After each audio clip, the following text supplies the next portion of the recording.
It's Monday morning. என்னோட பொண்ணுக்கு இன்றைக்கி 3rd பர்த்டே. ஸோ நம்மலாம் சின்ன வயசில் இருக்கும்போது நம்ம அப்பா அம்மா நம்ம பர்த்டேக்கு எப்படி சர்ப்ரைஸ் கொடுத்தாங்க, எவ்வளோ கொண்டாடினாங்கன்ற மாதிரி நம்மளுக்கு இன்னும் ஞாபகம் இருக்கும்.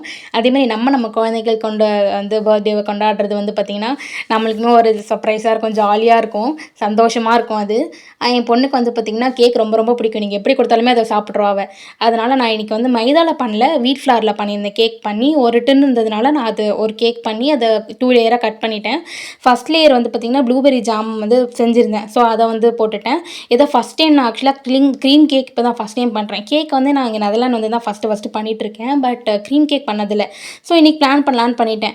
பட்டர் க்ரீம் தான் பண்ணியிருந்தேன். ஸோ பட்டர் க்ரீமை வந்து போட்டு லேயர் போட்டுட்டு அதுக்கு மேலே வந்து நான் ஹாப்பி பர்த்டேன்னு எழுதலான்னு பார்த்தேன். பட் ஹாப்பி பர்த்டே வந்து வரல. நான் வந்து ஸ்ட்ராபெரி ஜாம் பண்ணியிருந்தேன்.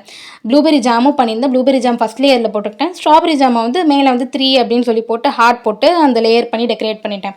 ஃபஸ்ட் டைம் தான் இந்த கேக் பண்ணேன். பட் ஃபஸ்ட் டைமே வந்து அவுட்புட் சூப்பராக வந்துச்சு. பார்க்கவே நம்மளுக்கே கொஞ்சம் பெருமையாக இருந்துச்சு. பரவாயில்ல, நம்ம ஏதோ பண்ணிட்டோம் அப்படின்ற மாதிரி.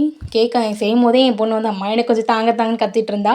அதனால் அவள் பார்க்கவே சூப்பராக இருந்துச்சு. அடுத்த நைட்டு டின்னருமே பண்ணேன். டின்னர் என்ன பண்ணேன் அப்படின்னா பச்சைப்பயிர் தோசையும் பீன்ஸ் போட்டு தால் மாதிரி வச்சுட்டேன், கொஞ்சம் சிம்பிளாக இருக்கட்டும்னு சொல்லிட்டு.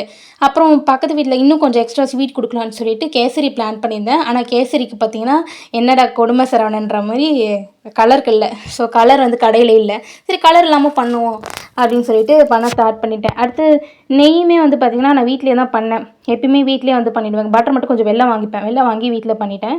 அடுத்து பர்த்டே எல்லாம் கொண்டாடி பக்கத்து வீட்டில் எல்லாருக்கும் வச்சு எல்லாத்தையும் கொடுத்துட்டு நாங்கள் வந்து செலிப்ரேட் பண்ணி சாப்பிட்டோம். உங்கள் வீட்டில் எப்படி பர்த்டே செலிப்ரேட் பண்ணுவீங்கன்னு சொல்லுங்கள்.